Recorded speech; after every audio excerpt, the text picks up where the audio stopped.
So ದ್ವೇಷ ಭಾಷಣ ವಿಷಯಕ್ಕೆ ಸಂಬಂಧಪಟ್ಟ ಹಾಗೆ ಈಗಾಗಲೇ ಬೆಳಗಾವಿ ಅಧಿವೇಶನದಲ್ಲಿ ರಾಜ್ಯಪಾಲರಾಗಿರುವಂತಹ ತಾವರ್ಚಂದ್ ಗೆಹ್ಲೋಟ್ ಅವರು ನಕಾರ ಮಾಡಿದ್ರು. ಆ ಒಂದು ಕಾಯ್ದೆಯನ್ನ, ಆ ಒಂದು ಮಸೂದೆಯನ್ನ ಒಪ್ಪುವುದಕ್ಕೆ ಸಾಧ್ಯ ಇಲ್ಲ, ಒಂದಿಷ್ಟು ವರ್ಗಕ್ಕೆ ಅದು ಧಕ್ಕೆ ತರುತ್ತೆ ಅನ್ನುವಂತಹ ವಿಚಾರಕ್ಕೆ ಸಂಬಂಧಪಟ್ಟ ಹಾಗೆ ಈಗ ಆ ವಿಷಯಕ್ಕೆ ಸಂಬಂಧಪಟ್ಟ ಹಾಗೆ ತಾವರ್ಚಂದ್ ಗೆಹ್ಲೋಟ್ ವಿರುದ್ಧವಾಗಿ ಕಾಂಗ್ರೆಸ್ ನಾಯಕರು ಕೆಂಡಾಮಂಡಲರಾಗಿದ್ದಾರೆ. ಬಹಳ ಪ್ರಮುಖವಾಗಿ 29 ಕಾರಣವನ್ನು ಕೊಟ್ಟಿದ್ದಾರೆ. ಕಾಂಗ್ರೆಸ್ ಸಮರ್ಥನೆ ಏನು ಕೇಳಿದ್ರೆ, ರಾಜ್ಯಪಾಲ ತಾವರ್ಚಂದ್ ಗೆಹ್ಲೋಟ್ ಅವರು ಸಹಿ ಹಾಕದೆ, ಅಂಕಿತ ಹಾಕದೆ ನಿರಾಕರಿಸಲಿಲ್ಲ, ಅದನ್ನು ಮರುಪರಿಶೀಲಿಸಿ ಅನ್ನೋದಾಗಿ ಹೇಳಿದ್ದಾರೆ. ಕಾಂಗ್ರೆಸ್ ನಾಯಕರು ಇವತ್ತಿಗೂ ಕೂಡ ಆ ಕಾಯ್ದೆಯನ್ನ, ಮಸೂದೆಯನ್ನ ಸಮರ್ಥಿಸಿಕೊಳ್ತಾ ಇರೋದು ಆ ರೀತಿಯಲ್ಲಿ. ಆದ್ರೆ ಬಿಜೆಪಿ ಏನು ಹೇಳ್ತಾ ಇದೆ ಕೇಳಿದ್ರೆ, ಇದು ಹಿಂದೂ ಧರ್ಮವನ್ನ ವಿರೋಧಿಸುವಂತಹ ಕಾಯ್ದೆ. ಕಾಂಗ್ರೆಸ್ ಸರ್ಕಾರ ಕಾನೂನಾತ್ಮಕವಾಗಿ, ಕಾನೂನಿನ ಚೌಕಟ್ಟಿನಲ್ಲಿ ಈ ರೀತಿಯಾಗಿ ಹಿಂದೂ ಧರ್ಮವನ್ನ ಕಟ್ಟಾಕುವಂತಹ ಕೆಲಸವನ್ನ ಮಾಡ್ತಾ ಇದೆ ಅನ್ನೋದನ್ನ ಹೇಳ್ತಾ ಇದ್ದಾರೆ. ಬಟ್ ತಾವರ್ಚಂದ್ ಗೆಹ್ಲೋಟ್ ಅವರು ಸದ್ಯಕ್ಕೆ ಈ ಒಂದು ಕಾಯ್ದೆಯ ಮರುಪರಿಶೀಲನೆ ಮಾಡಿ ಅಂತ ಹೇಳ್ತಿದ್ದಾರೆ. ಮತ್ತೆ ರಾಷ್ಟ್ರಪತಿ ಅವರ ವಿವೇಚನೆಗೆ ಬಿಟ್ಟಿದ್ದಾರೆ ಅನ್ನೋದನ್ನ ಮುಖ್ಯವಾಗಿ ಇಲ್ಲಿ ನಾವು ಗಮನಿಸಬೇಕಾಗುತ್ತೆ. ಸರ್, ಇದೊಂದು ಬಹಳ ಪ್ರಮುಖವಾಗಿ ಅಧಿವೇಶನದಲ್ಲಿ ಬಹಳ ದೊಡ್ಡ ಮಟ್ಟದಲ್ಲಿ ಚರ್ಚೆ ಆಯಿತು. ವಿಪಕ್ಷಗಳ ಆಕ್ಷೇಪ ಇರುವಂತಹ ಸಂದರ್ಭದಲ್ಲೂ ಕೂಡ ಧ್ವನಿಮತದ ಮುಖೇನವಾಗಿ ಸ್ಪೀಕರ್ ಇದನ್ನ ಅಂಗೀಕರಿಸುವಂತ ಕೆಲಸ ಮಾಡಿದ್ರು. ರಾಜ್ಯಪಾಲರಿಗೆ ಹೋದಂತ ಸಂದರ್ಭದಲ್ಲಿ ಅವರು ನಕಾರ ಮಾಡಿದ್ರು ಅಂತ ಈಗ ಬಿಜೆಪಿ ಅವರು ಹೇಳ್ತಾ ಇದ್ರೆ, ಸರ್ಕಾರ ಹೇಳ್ತಾ ಇರೋದು ನಕಾರ ಅಲ್ಲ, ಅದು ಮರುಪರಿಶೀಲನೆ ಮಾಡಿ ಅಂತ ಹೇಳಿದ್ದಾರೆ ಅಂತ. ಈಗ ರಾಷ್ಟ್ರಪತಿ ವಿವೇಚನೆಗೆ ಈಗ ತಾವರ್ಚಂದ್ ಗೆಹ್ಲೋಟ್ ಅವರು ಬಿಟ್ಟಿದ್ದಾರೆ ಅಂತ. ಈಗ ಹಿಂದುತ್ವ ಮತ್ತು ಈ ಮಸೂದೆ ಸಂಬಂಧ ಇಲ್ಲದೆ ಇರುವಂಥದ್ದು. ಬಿಜೆಪಿ ಸುಖಾಸುಮ್ಮನೆ ಇದನ್ನು ಎಳತರ್ತಾ ಇದೆ ವಿನಃ ವಿಚಾರ ರಾಷ್ಟ್ರಪತಿಯವರು ಸಮಾಜದಲ್ಲಿ ಸತ್ಯ ಸಿಹಿಯಾಗಿರುವುದಿಲ್ಲ, ಸತ್ಯ ಕೆಲವೊಮ್ಮೆ ಕಿರಿಕಿರಿ ಆಗುತ್ತೆ ಅಂತ ಹೇಳೋ ಮೂಲಕ ಏನು ಸ್ಪಷ್ಟನೆ ಕೊಟ್ಟಿದ್ದಾರೆ ಅನ್ನೋದಕ್ಕೆ, ಇದು ಮಸೂದೆ ಸರಿಯಾಗಿದೆ ಅನ್ನೋ ಒಂದು ಸ್ಪಷ್ಟನೆ ಅದರಲ್ಲೇ ಇದೆ. ಆ ಒಂದು ಸಮಾಜದಲ್ಲಿ ಸತ್ಯ ಸಿಹಿಯಾಗಿರುವುದಿಲ್ಲ, ಸತ್ಯ ಕೆಲವೊಮ್ಮೆ ಕಿರಿಕಿರಿ ಆಗುತ್ತೆ ಅಂದರೆ ಅದರಲ್ಲಿ ಒಪ್ಕೊಂಡಿದ್ದಾರೆ. ಇದು ಸರಿಯಾಗಿದೆ ಅನ್ನೋ ಲೆಕ್ಕಾಚಾರದಲ್ಲೇ ಇದೆ. ಆದರೆ ಇವರಿಬ್ಬರ ಧೋರಣೆ ಏನಿದೆ ಅದರಲ್ಲಿ ಸ್ಪಷ್ಟತೆ ಇಲ್ಲ, ಒಂದು ನಿಲುವಿಗೆ ಬರ್ತಾ ಇಲ್ಲ. ಇದು ಮಸೂದೆ ಏನಾದರೂ ಕಾಯ್ದೆಯಾಗಿ ಕಾನೂನಾಗಿ ಬಂದಾಗ ಸಮಾಜದಲ್ಲಿ ಇದರ ದುರ್ಬಳಕೆ ಹೆಚ್ಚಾಗಬಹುದು. ಅಭಿವ್ಯಕ್ತಿ ಸ್ವಾತಂತ್ರ್ಯಕ್ಕೆ ನಾವು ಹೆಚ್ಚು ಒತ್ತು ಕೊಟ್ಟಾಗ ಎಲ್ಲೊಬ್ಬ ವ್ಯಕ್ತಿ ಸಮಾಜದ ಅಥವಾ ಸಂಘಟನೆಯ ಅಥವಾ ಯಾವುದೋ ವ್ಯಕ್ತಿಯ ವಿರುದ್ಧವಾಗಿ ಕೆಲವೊಂದು ನಿಲುವನ್ನು ತಗೊಂಡು ಆತ ಮಾತಾಡುವಂಥ ಕೆಲವೊಂದು ಮಾತುಗಳು ಸಮಾಜಕ್ಕೆ ಮಾರಕ ಆಗ್ಬೋದು ಅನ್ನೋದು ಇವರ ಸ್ಪಷ್ಟನೆ.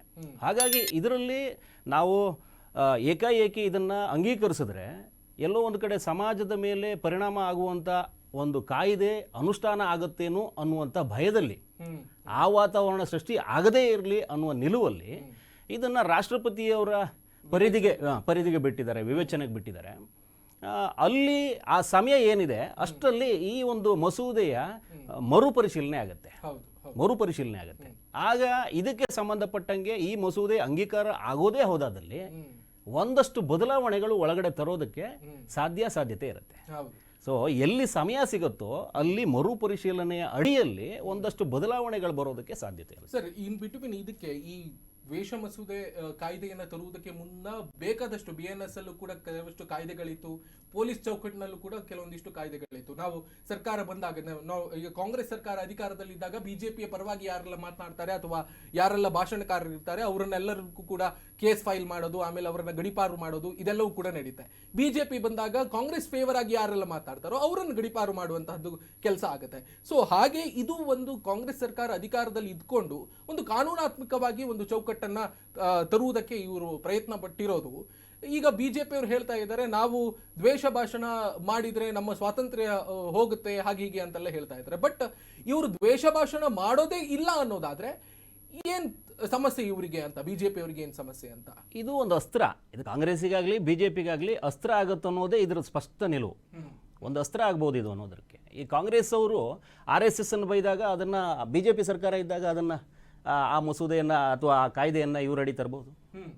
ಇದು ಯಾರೊಬ್ಬರ ಕಾಂಗ್ರೆಸ್ಸಿಗೆ ಸೀಮಿತ ಆಗುವಂಥದ್ದಲ್ಲ. ಇದು ಮುಂದೊಂದು ದಿನ ಇದು ಅಂಗೀಕಾರ ಆದಲ್ಲಿ ಕಾಂಗ್ರೆಸ್ಸಿಗರ ಅಥವಾ ಯಾವುದೇ ಸಮಾಜದ ಕಟ್ಟಕಡೆಯ ಪ್ರಜೆ ಕೂಡ ಯಾವುದೋ ವಿರುದ್ಧವಾಗಿ ಏನಾದರೂ ವೈಯಕ್ತಿಕವಾಗಿ ದಾಳಿ ಮಾಡಿದಾಗ ಅಥವಾ ಸಂಘಟನೆಯ ವಿರುದ್ಧವಾಗಿ ಏನಾದರೂ ದಾಳಿ ಮಾಡಿದಾಗ ಅಥವಾ ಯಾವುದೋ ಒಂದು ಸಮುದಾಯದ ವಿರುದ್ಧವಾಗಿ ಏನಾದರೂ ದಾಳಿ ಮಾಡಿದಾಗ ಇಂಥವಾಗುತ್ತೆ. ಇದು ಕಾಂಗ್ರೆಸ್ಸಿಗರ ಅಥವಾ BJPಗರ ಸೀಮಿತ ಅವಧಿಯಲ್ಲಿ ಮಾತ್ರ ಅಥವಾ ಸೀಮಿತ ಚೌಕಟ್ಟಲ್ಲಿ ಮಾತ್ರ ಇರುವಂಥದ್ದಲ್ಲ. ಇಡೀ ಸಮಾಜದ ಸಮಾಜದ ಕಾಯಿದೆಯಾಗಿ ರೂಪುಗೊಳ್ತಾ ಇರೋದು. ಹಾಗಾಗಿ ಇದ್ರ ಬಗ್ಗೆ ಇಷ್ಟೊಂದು ಚರ್ಚೆ ಆಗ್ತಾ ಇರೋದು. ಕಾಂಗ್ರೆಸ್ಸಿಗರು ಹೇಳಿದ ತಕ್ಷಣಕ್ಕೆ ಅಥವಾ BJPಗರು ಇದನ್ನ ವಿರೋಧ ಮಾಡಿದ ತಕ್ಷಣಕ್ಕೆ ಇದು ಅಂಗೀಕಾರ ಆಗದೇ ಇರುವಂಥದ್ದಲ್ಲ. ಇದು ಸ್ಪಷ್ಟ. ಸಮಾಜದ ಮೇಲೆ ಇದು ಒಳಿತು ಕೆಡುಕುಗಳು ಯಾವ ರೀತಿ ಇರ್ಬೋದು ಅನ್ನೋದ್ರ ಬಗ್ಗೆ ಒಂದು ದೊಡ್ಡ ಮಟ್ಟದ ಚರ್ಚೆ ಆಗ್ತಾ ಇದೆ. ಹಾಗಾಗಿ ಇದು ಏಕಾಏಕಿ ಅಂಗೀಕಾರಕ್ಕೆ ತಂದರೆ ಕಾಯ್ದೆಯಲ್ಲಿ ಏನಾದರೂ ದುರ್ಬಳಕೆಯಾಗಿ ಸಮಾಜದ ಮೇಲೆ ದುಷ್ಪರಿಣಾಮ ಬೀರುವಂಥ ಸಾಧ್ಯತೆ ಇರುತ್ತೆ ಅನ್ನುವಂಥದ್ದು ಅಷ್ಟೇ. ಕಾಂಗ್ರೆಸ್ಸಿಗರು ಏನು ಹೇಳ್ತಾ ಇದ್ದಾರೆ, ನಾವು BJPಗರು ಏನೋ ದ್ವೇಷ ಭಾಷಣ ಮಾಡ್ತಾರೆ ಅಂತ BJPಯವರು ವಿರೋಧ ಮಾಡ್ತಾ ಇದ್ದಾರೆ.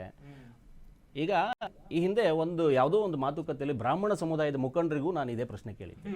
ಅವ್ರು ಏನು ಹೇಳ್ತಾ ಇದ್ದಾರೆ ಅಂತಂದರೆ, ನಮ್ಮಲ್ಲೇ ಒಂದು ಒಡಕು ಬರುವ ಪ್ರಯತ್ನ ಇದೆ, ಆಗಬಹುದು, ಸಾಧ್ಯತೆ ಇರುತ್ತೆ ಅಂತ. ಯಾವ ರೂಪದಲ್ಲಿ? ಇಲ್ಲಿ ಈ ಬ್ರಾಹ್ಮಣರು ಹಿಂದೂ ಸಮಾಜವನ್ನು ಒಡಿಲಿಕ್ಕೆ ಪ್ರಯತ್ನ ಪಟ್ಟರು, ಹಿಂದೂಗಳಲ್ಲಿ ದಲಿತರನ್ನು ತುಳಿಯೋದಕ್ಕೆ ಬ್ರಾಹ್ಮಣರು ಏನು ಆದರೂ ಅನ್ನೋ ಒಂದು ಲೆಕ್ಕಾಚಾರ ಇದೆ. ಅಂಥ ಸಮಯದಲ್ಲೂ ಕೂಡ ಯಾರಾದರೂ ದಲಿತರು ಬ್ರಾಹ್ಮಣ ಯಾರೋ ವಿರೋಧಿಯಾಗಿ ಧ್ವನಿ ಎತ್ತದಾಗಲೂ ಕೂಡ ಬ್ರಾಹ್ಮಣರು ಅಥವಾ ಇತರೆ ಮೇಲ್ಜಾತಿಯವರು ಇವ್ರ ಮೇಲೆ ಕೂಡ ದಬ್ಬಾಳಿಕೆ ಹೇಳೋದಕ್ಕೆ ಈ ಒಂದು ಕಾಯ್ದೆ ಆಗೋ ಸಾಧ್ಯತೆನೇ ಇರುತ್ತಲ್ಲ.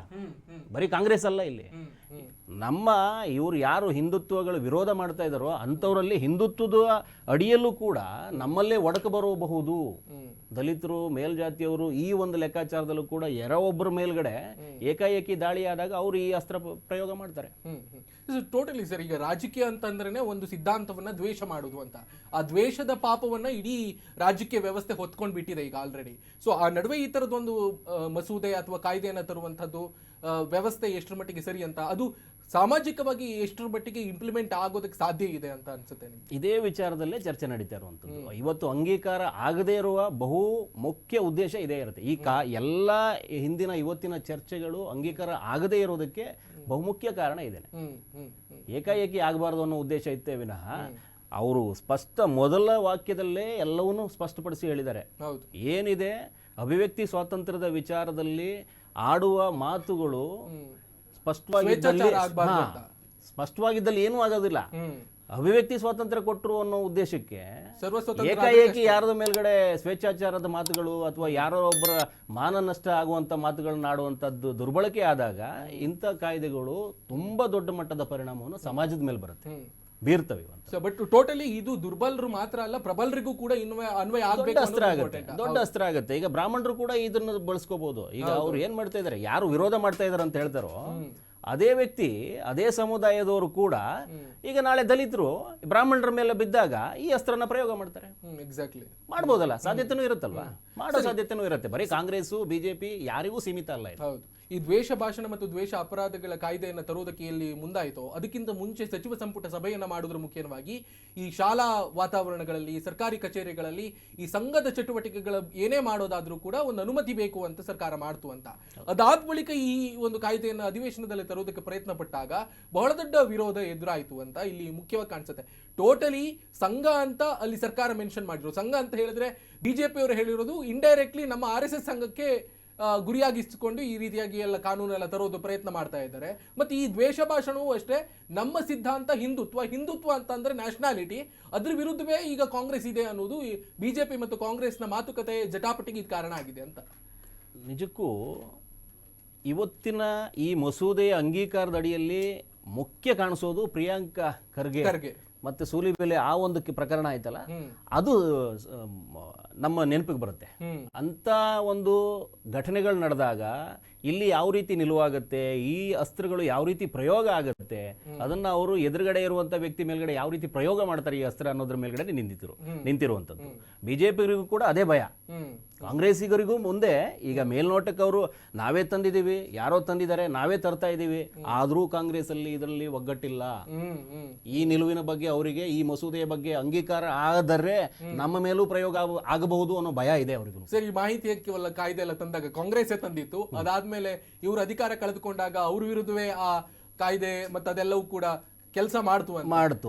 ಆ ರೀತಿ ಇದು ಕೂಡ ಆಗುತ್ತೆ 100%. ಈಗ ಮಗ್ಗಲ ಮುಳ್ಳಾಗೋ ಸಾಧ್ಯತೆನೇ ಹೆಚ್ಚಾಗಿದೆ ಇದರಲ್ಲಿ. ಯಾಕಂದ್ರೆ ಕಾಂಗ್ರೆಸ್ಸಿಗರಿಗೂ ಕೂಡ ಅದೇ ಭಯ ಕಾಡ್ತಾ ಇರುವಂತದ್ದು. ಹೆಚ್ಚಿನ ಕಾಂಗ್ರೆಸ್ಸಿಗರಲ್ಲಿ ಇವತ್ತು ಏನು ವಿರೋಧ ವ್ಯಕ್ತಪಡಿಸ್ತಾ ಇದ್ದಾರೋ ಆ ಕಾಂಗ್ರೆಸ್ಸಿಗರ ಮಧ್ಯದಲ್ಲಿ ನಿಂತಿರೋರಲ್ಲೇ, ಪಕ್ಕದಲ್ಲಿರುವಂತವರಲ್ಲೇ ಈ ಭಯ ಇದೆ, ನಾಳೆ ನಮ್ಮನ್ನು ಕೂಡ ಟಾರ್ಗೆಟ್ ಮಾಡಬಹುದು. ಯಾಕೆ BJPಯವರ ವಿರುದ್ಧವಾಗಿ ಇವ್ರು ಮಾತಾಡಿದಾಗ ಈ ಅಸ್ತ್ರ ಕಾಂಗ್ರೆಸ್ಸಿಗೆ ಮಾತ್ರ ಸೀಮಿತವಾಗಿರಲ್ವಲ್ಲ, BJPಗೆ ಅದರ ಅಸ್ತ್ರವನ್ನು ಇವ್ರ ಮೇಲೆ ಪ್ರಯೋಗ ಮಾಡ್ತಾರೆ. ಒಂದು ಲಾಸ್ಟ್ ಕ್ವಶನ್ ಇದರ ಸಂಬಂಧಪಟ್ಟ ಹಾಗೆ, ಈ ಕಾಂಗ್ರೆಸ್ ಮತ್ತು ಬಿಜೆಪಿ ಎರಡಕ್ಕೂ ಒಂದು ಸೈದ್ಧಾಂತಿಕ ಸ್ಪಷ್ಟತೆ ಕೊರತೆ ಎದ್ದು ಕಾಣಿಸ್ತಾ ಇದೆಯಾ ಈ ಒಂದು ಕಾಯ್ದೆ ಮಸೂದೆಯಲ್ಲಿ ಅಂತ? ಖಂಡಿತವಾಗಲೂ ಸಿದ್ಧಾಂತದ ಕೊರತೆಯ ಜೊತೆಗೆ ಈ ಮಸೂದೆಯ ಪರಿಪೂರ್ಣತೆ ಗೊತ್ತಿಲ್ಲ ಅವರಿಗೆ. ಈ ಮಾತಾಡ್ತಿರುವವರಿಗೆ ಈ ಮಸೂದೆಯ ಅಂಗೀಕಾರದ ನಂತರದ ದಿನಗಳಲ್ಲಿ ಪರಿಪೂರ್ಣತೆ ಏನು ಆಗಬಹುದು, ಸಮಾಜದ ಮೇಲೆ ಏನು ಪರಿಣಾಮ ಬೀರಬಹುದು, ನನ್ನ ಮೇಲೆ ಏನು, ನಾನು ಮಾಡ್ತಾ ಇರುವಂತವ್ರ ಮೇಲ್ಗಡೆ ಏನು ಅನ್ನೋದು, ಎದುರಿಗಿರುವವರಿಗೂ ಮತ್ತೆ ನನಗೂ ಸಮಾನವಾದ ಸ್ವತಂತ್ರವನ್ನು ಕೊಡುತ್ತೆ. ನಾನು ನಿಮ್ಮ ಮೇಲೆ ಯಾವ ರೀತಿ ಪ್ರಯೋಗ ಮಾಡ್ತೀನೋ ಅಸ್ತ್ರನ, ನನ್ನ ಬಾಯಿಂದ ಅಥವಾ ನನ್ನಿಂದಾಗಿ ಏನಾದರೂ ಪ್ರಮಾದಗಳು ನಡೆದಾಗ ನಿಮಗೂ ಅಷ್ಟೇ ಸ್ವಾತಂತ್ರ್ಯ ಕೊಡುತ್ತೆ ಈ ಕಾಯ್ದೆ. ಹಾಗಾಗಿ ಇದರಲ್ಲಿ ಸ್ಪಷ್ಟ ನಿಲುವಿಗೆ ಬಂದಿದ್ದಾರೆ. ರಾಷ್ಟ್ರಪತಿಗಳ ವಿವೇಚನೆಗೆ ಬಿಡಲಾಗಿದೆ, ಒಂದಷ್ಟು ಸಮಯ ಸಿಕ್ಕಿದೆ, ಇಲ್ಲಿ ಒಂದಷ್ಟು ಬದಲಾವಣೆಗಳಾಗತ್ತೆ, ಅಂಗೀಕಾರದ ಸಾಧ್ಯತೆ ಹೆಚ್ಚಿದೆ. ಎಕ್ಸಾಕ್ಟ್ಲಿ.